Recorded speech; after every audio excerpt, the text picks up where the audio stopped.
Hello. Low self esteem ಇರುವಂತಹ ಒಂದು ವ್ಯಕ್ತಿಯ ಬಿಹೇವಿಯರ್ ಹೇಗಿರ್ಬೋದು ಅನ್ನೋ ಒಂದು ಚಿಕ್ಕ ಎಕ್ಸಾಂಪಲ್ ನೋಡ್ಕೊಂಬರೋಣ ಬನ್ನಿ. ಡಿಡ್ ಯು ಸಿ ಆ ಹುಡ್ಗಂಗೆ ಅವ್ರ ಪರ್ಸನಲಿ ಗೊತ್ತಿಲ್ಲ, ಬಟ್ ಸ್ಟಿಲ್ ಅವ್ರ ವ್ಯಾಲಿಡೇಷನ್ಗೋಸ್ಕರ ಅವ್ನ್ ಸೆಲ್ಫ್ ಇಮೇಜ್ ನ ಹೇಗ್ ಕೆಳಗ್ ಹಾಕೋತಾ ಇದ್ದಾನೆ ಅಂತ. Similarly if you are someone who always thinks ನಾನ್ ಆ ಇಂಟರ್ವ್ಯೂ ಕ್ರ್ಯಾಕ್ ಮಾಡಲ್ಲ, ನಂಗೆ ಗೊತ್ತಿದೆ ಬಿಡು, ಸುಮ್ನೆ ಅಲ್ಲಿಗೆ ಹೋಗೋ ಟೈಮ್ ವೇಸ್ಟ್ ಅನ್ಕೊಳೋದಾಗಿರ್ಬೋದು, ಅವ್ರು ನಿಮಗೆ ಗೊತ್ತಿಲ್ಲದೆ ಮಾಡಿರೋ ಒಂದು ಚಿಕ್ಕ ಮಿಸ್ಟೇಕ್ಗೆ ಪದೇ ಪದೇ ಸಾರಿ ಕೇಳೋದು ಅಂಡ್ ನಿಮ್ಮನ್ನ ನೀವು ಓವರ್ ಆಗಿ ಎಕ್ಸ್ಪ್ಲೇನ್ ಮಾಡ್ಕೊಳ್ಳೋದು, ಆರ್ ರಿಲೇಶನ್ಶಿಪ್ ಅಲ್ಲಿ ನಿಮ್ ಪಾರ್ಟ್ನರ್ ನಿಮ್ನ ಪದೇ ಪದೇ ಇನ್ಸಲ್ಟ್ ಮಾಡಿದ್ರು ಅದ್ರ ಬಗ್ಗೆ ಮಾತಾಡಿದ್ರೆ ಎಲ್ಲಿ ಬ್ರೇಕಪ್ ಆಗ್ಬಿಡುತ್ತೋ ಅಂತ ಹೆದರ್ಕೊಂಡು ಸೈಲೆಂಟ್ ಆಗಿರೋದು. All of this are signs of low self esteem. ನಾವು what is self esteem? Self esteem ಅಂದ್ರೆ ನಿಮ್ ಬಗ್ಗೆ ನಿಮ್ಗಿರುವಂತಹ opinion. If you are someone who is always confident, kind and ನಿಮ್ ಕೇಪಬಿಲಿಟೀಸ್, ನಿಮ್ ವ್ಯಾಲ್ಯೂ ಬಗ್ಗೆ ನಿಮಗೆ ಕಾನ್ಫಿಡೆನ್ಸ್ ಇದೆ ಅಂತ ಅಂದ್ರೆ wonderful, you have high self esteem ಅಂತ ಆಯ್ತು. ಬಟ್ ಸ್ಟಿಲ್ ಕೆಲವೊಂದ್ ದಿನ ನಮ್ಗೆ will have a lot of self doubt, right? ನಾನು ಈಗ ಮಾಡ್ತಾ ಇರೋ ಕೆಲಸ ಕರೆಕ್ಟ್ ಆಗಿದೆಯಾ ಇಲ್ವಾ, ಅವ್ರ ನನ್ನ ಕೈಲಿ ಕೆಲಸ ಮಾಡಕ್ ಆಗತ್ತಾ ಇಲ್ವಾ ಅಂತ. ಸೊ ಅಂತ ದಿನಗಳಲ್ಲಿ ಆ ಬ್ಯಾಟಲ್ ನ ನಾನು ಹೇಗೆ ಫೈಟ್ ಮಾಡ್ತೀನಿ ಅನ್ನೋ ನನ್ನ ಪರ್ಸನಲ್ ಎಕ್ಸ್ಪೀರಿಯನ್ಸ್ ನ ನಿಮ್ ಜೊತೆ ಶೇರ್ ಮಾಡ್ಕೋತಾ ಇದ್ದೀನಿ. I promise you by the end of this video ಒಂದು ಹೈ ವ್ಯಾಲ್ಯೂ ಪರ್ಸನ್ ಇರ್ಬೇಕಾದಂತಹ ಕ್ವಾಲಿಟೀಸ್ ಏನು and how to always keep your self esteem high ಅನ್ನೋ ಒಂದು ಕ್ಲಿಯರ್ ಪಿಕ್ಚರ್ ನಿಮಗೆ ಸಿಕ್ಕಿರುತ್ತೆ. So let's start the video now. Do not beg anyone's presence. ನಾವು ನಮ್ಮ relationship ಅಲ್ಲಿ ನಮ್ಮ ಪಾರ್ಟ್ನರ್ಗೆ ಎಷ್ಟು ಅಟ್ಯಾಚ್ ಆಗಿರ್ತೀವಿ ಆರ್ ರಾದರ್ ಅಡಿಕ್ಟ್ ಆಗಿರ್ತೀವಿ, ವಿಚ್ ಇಸ್ ರಿಯಲಿ ಟಾಕ್ಸಿಕ್. ನಿಮ್ ರಿಲೇಶನ್ಶಿಪ್ ಅಲ್ಲಿ ಆಗುವಂತಹ ಫೈಟ್ಸ್ ನ ರಿಸಾಲ್ವ್ ಮಾಡೋದಕ್ಕೆ ನಿಮ್ ಪಾರ್ಟ್ನರ್ ಯಾವುದೇ ಇನಿಷಿಯೇಟಿವ್ ತಗೋತಾ ಇಲ್ಲ, ಅಥವಾ ನಿಮ್ ಬಗ್ಗೆ ಮುಂಚೆ ತೋರಿಸ್ತಾ ಇದ್ದಂತಹ ಇಂಟ್ರೆಸ್ಟ್ ತೋರಿಸ್ತಾ ಇಲ್ಲ, ಅವ್ರ ರಿಲೇಶನ್ಶಿಪ್ ನ ಕಂಟಿನ್ಯೂ ಮಾಡೋ ಒಂದು ಮೈಂಡ್ ಸೆಟ್ ಅವ್ರಿಗಿಲ್ಲ ಅಂತ ಸೈನ್ಸ್ ಕೊಡುವಾಗ ಪ್ಲೀಸ್ ಅದನ್ನ ಅಬ್ಸರ್ವ್ ಮಾಡಿ. ಏನೋ ವರ್ಕ್ ಟೆನ್ಷನ್ ಇರ್ಬೋದು, ಬಿಸಿ ಇರ್ಬೋದು, ಸ್ಟ್ರೆಸ್ ಇರ್ಬೋದು ಅಂತ ಇಗ್ನೋರ್ ಮಾಡ್ಕೊಂಡು ನಿಮಗ್ ನೀವೇ ಮೋಸ ಮಾಡ್ಕೊಳ್ಬೇಡಿ. ಆರ್ ಈವನ್ ಅವರು ಬಾಯ್ ಬಿಟ್ಟು no this is not working out, ನಾವು ಬ್ರೇಕಪ್ ಮಾಡ್ಕೊಳ್ಬೇಕು ಅಂತ ಹೇಳಿದಾಗ ಫಸ್ಟ್ ಕೇಳಿ ಏನ್ ಪ್ರಾಬ್ಲಮ್, ಇದನ್ನ ಹೇಗ್ ರಿಸಾಲ್ವ್ ಮಾಡ್ಕೊಂಡು ಮುಂದಕ್ಕೆ ಹೋಗ್ಬೋದು ಅಂತ. ಅಂಡ್ ಫಸ್ಟ್ಲಿ ಅಂಡರ್ಸ್ಟ್ಯಾಂಡ್ ಅವರಿಗೂ ಆ ರಿಲೇಶನ್ಶಿಪ್ ಕಂಟಿನ್ಯೂ ಮಾಡೋ ಒಂದು ಇಂಟ್ರೆಸ್ಟ್ ಇದೆಯಾ ಅಂತ. ಇದ್ರೆ ಓಕೆ, ಇಲ್ಲ they are stubborn, they want to break up ಅಂತ ಅಂದ್ರೆ please wish them luck and let them go. ಹೋಗ್ಬೇಕು ಅಂತ ಡಿಸೈಡ್ ಮಾಡ್ಕೊಂಡಿರೋ ವ್ಯಕ್ತಿನ ನಾವು ಏನೇ ಎಮೋಷನಲ್ ಡ್ರಾಮಾ ಮಾಡಿ ನಿಲ್ಸಕ್ ಆಗಲ್ಲ. ಅಂಡ್ ಈವನ್ ಅವ್ರು ಇದ್ರೂನು ತುಂಬಾ ದಿವಸ ಇರಲ್ಲ. ಅಂಡ್ ಮೋಸ್ಟ್ ಇಂಪಾರ್ಟೆಂಟ್ಲಿ ನೀವು ಅವ್ರ ಜೊತೆ ಖುಷಿಯಾಗಿರಲ್ಲ. So what is the point? ಯಾರ ಪ್ರೆಸೆನ್ಸ್ ನಿಮ್ ಲೈಫ್ ಅಲ್ಲಿ ಬೆಗ್ ಮಾಡಬೇಡಿ. ಅವಾಗ ನಿಮ್ಮ ಮರ್ಯಾದಿನ, ನಿಮ್ಮ ರೆಸ್ಪೆಕ್ಟ್ ನ ಹಾಳು ಮಾಡ್ಕೊಂತೀರಾ. ಬೇರೆಯವ್ರ ದೃಷ್ಟಿಯಲ್ಲಿ ಬಿಡಿ, ನಿಮ್ ಬಗ್ಗೆನೆ ನಿಮ್ಗೆ ರೆಸ್ಪೆಕ್ಟ್ ಇರಲ್ಲ. ಅಂಡ್ ಪ್ರಪಂಚದಲ್ಲಿ ಎಲ್ಲರೂ ನಿಮ್ಮನ್ನ ಅದೇ ರೀತಿ ಮಿಸ್ಟ್ರೀಟ್ ಮಾಡಕ್ ಶುರು ಮಾಡ್ತಾರೆ, ಡಿಸ್ರೆಸ್ಪೆಕ್ಟ್ ಮಾಡಕ್ ಶುರು ಮಾಡ್ತಾರೆ, ಕೀಳಾಗಿ ಮಾತಾಡ್ಸೋದು, ಕೀಳಾಗಿ ಟ್ರೀಟ್ ಮಾಡೋದು, ಇದೆಲ್ಲ ಕಾಮನ್ ಆಗೋಗುತ್ತೆ. Because people can easily sense if you don't respect yourself. So ಯಾರನ್ನು ಲೈಫ್ ಅಲ್ಲಿ ಇರೋದಕ್ಕೆ ಬೆಗ್ ಮಾಡ್ಕೋಬೇಡಿ. Please keep your self esteem high and remember, relationship ಅಲ್ಲಿ you should not be tolerated but you should be celebrated. ಇಂತ ವ್ಯಕ್ತಿ ನನ್ನ life ಅಲ್ಲಿ ಇದಾರೆ ಅಂತ ಅವ್ರಿಗೊಂದು ಖುಷಿ ಇರಬೇಕು, ಆ ಗ್ರಾಟಿಟ್ಯೂಡ್ ಇರಬೇಕು. ಇಲ್ಲ ಅಂತ ಅಂದ್ರೆ ಪ್ಲೀಸ್ ಲೆಟ್ ದೆಮ್ ಗೋ. ನಿಮ್ಮನ್ನ ಜೆನ್ಯೂನ್ ಆಗಿ ವ್ಯಾಲ್ಯೂ ಮಾಡುವಂತಹ ವ್ಯಕ್ತಿ ಸಿಗ್ತಾರೆ, ಅಲ್ಲಿವರೆಗೂ ಪ್ಲೀಸ್ ಬಿ ಪೇಷಂಟ್. ಯಾವ್ದ್ಯಾವ್ದು ಅನ್ಡಿಸರ್ವಿಂಗ್ ವ್ಯಕ್ತಿಗಳಿಗೋಸ್ಕರ ನಿಮ್ಮ ಎನರ್ಜಿ ಆಗ್ಲಿ, ನಿಮ್ಮ ಸೆಲ್ಫ್ ರೆಸ್ಪೆಕ್ಟ್ ಅಂಡ್ ನಿಮ್ ಪೀಸ್ ನ ಹಾಳು ಮಾಡ್ಕೋಬೇಡಿ. Know your worth my friend. Self talk, I love this therapy, ಆಯ್ತಾ? I love this practice. ನಾನು ನನ್ನ ಜೊತೆ ಸಿಕ್ಕಾಪಟ್ಟೆ ಮಾತಾಡ್ಕೊಂತೀನಿ, ಮನ್ಸಲ್ಲ ಬಟ್ ಬಾಯ್ ಬಿಟ್ಟು ಜೋರಾಗಿ ಮಾತಾಡ್ಕೊಳ್ತೀನಿ. ಏನಾಯ್ತು, ಸೀರಿಯಲ್ ಅಲ್ಲಿ, ಮೂವೀಸ್ ಅಲ್ಲೆಲ್ಲ ನಮ್ ಜೊತೆ ನಾವೇ ಒಬ್ಬೊಬ್ರೆ ಜೋರಾಗಿ ಮಾತಾಡ್ಕೋತಾ ಇರ್ತೀವಲ್ಲ. ಏನೇ ರಚನಾ, ಕಳ್ಳನ್ ಮೇಲೆ ಸಾಫ್ಟ್ ಕಾರ್ನರ? ಚಚೆ. ಸೊ ಐ ವಾಸ್ ಥಿಂಕಿಂಗ್ ಯಾರು ಈ ತರ ಮಾತಾಡ್ತಾರೆ, ಓಕೆ ಲೆಟ್ ಮಿ ಟ್ರೈ ಅಂತ ಒಂದ್ಸರಿ ಟ್ರೈ ಮಾಡಿದೆ and I actually felt nice. So thirsty, ಒಂದು ನಿಮಿಷ.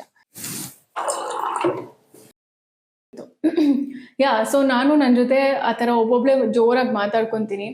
ಕ್ಯಾಶುವಲ್ ಆಗಿರ್ಬೋದು, ಇವನ್ ಯಾವ್ದೋ ಒಂದು ಇವೆಂಟ್ ಹೋಗಿ ಬಂದಿದ್ರೆ, ಇವೆಂಟ್ ಎಷ್ಟು ಚೆನ್ನಾಗಿತ್ತಲ್ಲ, ನೀನ್ ಸಕದಾಗ ಅಂತ ಇದೆ. ಹೌದು ಆಂಟಿ ಏನಕ್ಕೆ ಆತರ ಮಾತಾಡ್ತಾ ಇದ್ರು, ಶಿ ವಾಸ್ ವೆರಿ ಜಡ್ಜ್ಮೆಂಟಲ್. ನಂಗೆ ಯಾಕೋ ಅವ್ರು ಮಾತಾಡ್ತಾ ಇದ್ದಿದೆ ಇಷ್ಟ ಆಗಿಲ್ಲ, ಆದಷ್ಟು ಅವ್ರಿಂದ ದೂರ ಇರ್ಬೇಕಪ್ಪ ಅನ್ನೋದಾಗಿರ್ಬೋದು. ಅವ್ರು ಯಾವ್ದೋ ಒಂದು ಆಡಿಷನ್ ಕೊಡ್ಬೇಕು ಅಂತ ಅಂದ್ರೆ ನನ್ ಜೊತೆ ನಾನೇ ಮಿರರ್ ಮುಂದೆ ನಿಂತ್ಕೊಂಡು ಮಾತಾಡೋದಾಗಿರ್ಬೋದು. Yashu, I believe in you. ನಿನ್ಗೆ ಜನರು ಕೊಟ್ಟಿರೋ ಅಪ್ರಿಸಿಯೇಷನ್ಸ್ ನೆನಪಿದೆ ಅಲ್ವಾ? ಅಂಡ್ ನೀನ್ most of the time single take ತಗೊಂತೀಯ ಅಂಡ್ ನಿನ್ ಲೈಫ್ ನ ಮುಂಚೆನೆ ರಿಹರ್ಸಲ್ಸ್ ಮಾಡ್ಕೊಂತೀಯ. I am so proud, you are talented, you are focused, come on you can do it ಅಂತ ನಾನೇ ಮೋಟಿವೇಶನಲ್ ಸ್ಪೀಚ್ ಕೊಟ್ಕೊಡೋದಾಗಿರ್ಬೋದು. ಸಿ ಈ ತರ ಮಾಡಿದಾಗ ಏನಾಗುತ್ತೆ, ನಮ್ ಜೊತೆಗಿನ ಬಾಂಡ್ ಸ್ಟ್ರಾಂಗ್ ಆಗ್ತಾ ಹೋಗುತ್ತೆ. ನೀವ್ ಇನ್ ಕೇಸ್ ಏನೋ ಬೇಜಾರಾಯ್ತು, ಯಾರಿಗೋ ಏನೋ ಶೇರ್ ಮಾಡ್ಕೋಬೇಕು ಅಂತ ಅಂದಾಗ ಅವ್ರು ಅವೈಲೇಬಲ್ ಇಲ್ಲ, ಅವ್ರು ಯಾರಿಗಾದ್ರೂ ಹೇಳ್ಬಿಟ್ರೆ ಅನ್ನೋ ಭಯನೂ ಇರಲ್ಲ, ಡಿಪೆಂಡೆನ್ಸಿನೂ ಇರಲ್ಲ. You will become your best friend and ಜನಕ್ಕೆ they will find you dangerous. ಇವಳು ಏನ್ ಗುರು, ಯಾರು ಇಲ್ಲ ಅಂದ್ರೂ ಒಬ್ಳೆ ಆರಾಮಾಗಿ ಖುಷಿಯಾಗಿರ್ತಾಳೆ, ಸೈಕೋ ಅಂತ ಅನ್ಸುತ್ತೆ. But I think that's the best version of yourself. And ಈ ತರ ಸೆಲ್ಫ್ ಟಾಕ್ ನ ದಯವಿಟ್ಟು ಒಬ್ಬರೇ ಇದ್ದಾಗ ಪ್ರೈವೇಸಿಲ್ ಮಾಡ್ಕೊಳ್ಳಿ. ಬಿಕಾಸ್ ನಾನು ಒಂದ್ಸರಿ ಹಿಂಗೆ ಜೋರಾಗಿ ಮಾತಾಡುವಾಗ ನನ್ನ ಹಸ್ಬೆಂಡ್ ಹತ್ರ ಸಿಕ್ಕಾಕೊಂಡ್ಬಿಟ್ಟಿದ್ದೆ. ಯಾರ ಜೊತೆ ಮಾತಾಡ್ತಿದ್ಯಾ, ಒಬ್ಳೇ ಮಾತಾಡ್ತಿದ್ಯಾ, ಯಾವುದೋ ಹುಚ್ಚಿನ ಮದ್ವೆ ಆಗ್ಬಿಟ್ಟಿದೀನಿ ಅಂತ ನಗ್ತಾ ಇದ್ರು. Do it at your own risk. Avoid being disrespected. ನನ್ಗೇನ್ ಗೊತ್ತಾ, ನನ್ನ ಇರ್ರೆಸ್ಪಾನ್ಸಿಬಿಲಿಟಿಯಿಂದ ಅಥವಾ ನನ್ನ ಕೇರ್ಲೆಸ್ನೆಸ್ ಇಂದ ಏನೋ ಒಂದು ಉಡಾಫೆಯಲ್ಲಿ ಮಿಸ್ಟೇಕ್ ಮಾಡ್ಬಿಟ್ಟು ಆಮೇಲೆ ನೋಡ್ಕೊಳ್ಳೋಣ ಬಿಡು ಅಂತ ಹೇಳಕ್ಕೆ ಆ ಥರ ಇರಕ್ಕೆ ನಂಗೆ ಇಷ್ಟ ಆಗಲ್ಲ. I don't want any one pointing a finger at me and saying you did this mistake ಅಂತ. ನೋ. ಸೊ ನಾನು most of the times cautious ಆಗಿರ್ತೀನಿ, ನನ್ನ ಕಡೆಯಿಂದ ಯಾವುದು ಮಿಸ್ಟೇಕ್ ಆಗಬಾರ್ದು ಅಂತ. ಫಾರ್ ಎಕ್ಸಾಂಪಲ್, ನನ್ನ ವರ್ಕ್ ವಿಷಯದಲ್ಲೇ ಅಂತ ಅಂದ್ರೂ ನನಗೆ ಏನು ಟೈಮ್ ಹೇಳಿರ್ತಾರೋ ಆ ಟೈಮ್ಗೆ ಆನ್ ಸ್ಪಾಟ್ ರೆಡಿ ಇರ್ತೀನಿ. ಆ್ಯಂಡ್ ನನ್ನ ಲೈನ್ಸ್ನು ಮುಂಚೆನೇ ಪ್ರಿಪೇರ್ ಆಗಿರ್ತೀನಿ. ಆ್ಯಂಡ್ ನನ್ನ ಕಂಟಿನ್ಯೂಟಿ ಕಾಸ್ಟ್ಯೂಮ್ಸ್ನು ಹಿಂದಿಂದೆ ನಾ ರಾತ್ರಿನೇ ನೀಟಾಗಿ ಬ್ಯಾಗಲ್ಲಿ ಪ್ಯಾಕ್ ಮಾಡಿ ಇಟ್ಕೊಂಡ್ಬಿಡ್ತೀನಿ. ನನಗೇನಂದ್ರೆ ನನ್ನ ಕಡೆಯಿಂದ ಯಾವುದು ಮಿಸ್ಟೇಕ್ ಆಗಬಾರ್ದು ಅಂತ. I always want to keep my head up in confidence. ಹಾಗಂತ ನಾನೇ ಯಾವಾಗಲೂ ಕರೆಕ್ಟ್ ಅನ್ನೋ ಆ್ಯರೋಗೆನ್ಸ್ ಆಟಿಟ್ಯೂಡ್ ಅಲ್ಲ, ಬಟ್ ನನಗೆ ಕೊಟ್ಟಿರೋ ರೆಸ್ಪಾನ್ಸಿಬಿಲಿಟಿ, ಡ್ಯೂಟಿನ ನಾನು ನೀಟಾಗಿ ಮ್ಯಾನೇಜ್ ಮಾಡ್ಕೊಂಡು ಹೋಗಬೇಕು ಅನ್ನೋದು, ಯಾರ ಹತ್ರನೂ ಒಂದು ಮಾತು ಅನ್ನಿಸ್ಕೊಬಾರ್ದು ಅನ್ನೋದು ನನ್ನ ಪ್ರಿನ್ಸಿಪಲ್. ಏನಾಗುತ್ತೆ, ಬೇರೆಯವರು ನಮ್ಗೊಂದು ಮಾತು ಅಂದಾಗ ಅಥವಾ ಬೈದಾಗ ನಮ್ಮ ಸೆಲ್ಫ್ ಕಾನ್ಫಿಡೆನ್ಸ್ ಡ್ಯಾಮೇಜ್ ಆಗುತ್ತೆ. It's like you letting yourself down and you don't want that to happen, right? So ನೀವು ಅಷ್ಟೇ, ಏನೇ ಕೆಲಸ ಮಾಡುವಾಗಲೂ ಮೈಂಡ್ಫುಲ್ ಆಗಿರಿ. ನಿಮ್ಮ ಕಡೆಯಿಂದ ಯಾವುದು ಮಿಸ್ಟೇಕ್ಸ್ ಆಗದಿರೋ ಹಾಗೆ ಆದಷ್ಟು ನೋಡ್ಕೊಳ್ಳಿ. ಹಾಗಾದಾಗ ನಿಮ್ಮ ಬಗ್ಗೆ ನಿಮಗೆ ರೆಸ್ಪೆಕ್ಟ್ ಜಾಸ್ತಿ ಆಗುತ್ತೆ. And also people around you will respect you more. ಅವ್ರು ಬಿಡಪ್ಪ, ಅವ್ರ ಕೆಲಸ ಅವ್ರು ನೀಟಾಗಿ ಅಚ್ಚುಕಟ್ಟಾಗಿ ಮಾಡ್ಕೊಂಡು ಹೋಗ್ತಾರೆ ಅನ್ನೋ ಥರ ಇರಬೇಕು. And also that helps you to keep your self esteem always high. Stop looking yourself as a loser. ನೀವು ಸೆಲ್ಫ್ ಡೆಪ್ರಿಕೇಟಿಂಗ್ ಜೋಕ್ಸ್ ಮಾಡ್ಕೊಂತಾ ಇದ್ರೆ please stop it right away. ಅಂದ್ರೆ ನಿಮ್ಮ ಬಗ್ಗೆ ನೀವೇ ನೆಗೆಟಿವ್ ಆಗಿ ಜೋಕ್ಸ್ ಮಾಡ್ಕೊಳ್ಳೋದು. For example, I am a pro at procrastination. I mean that's not even a thing to glorify, right? ನಿಮ್ಮ ಇಮೇಜ್ನ ನೀವೇ ಯಾಕೆ ಹಾಳು ಮಾಡ್ಕೊಂತೀರಾ?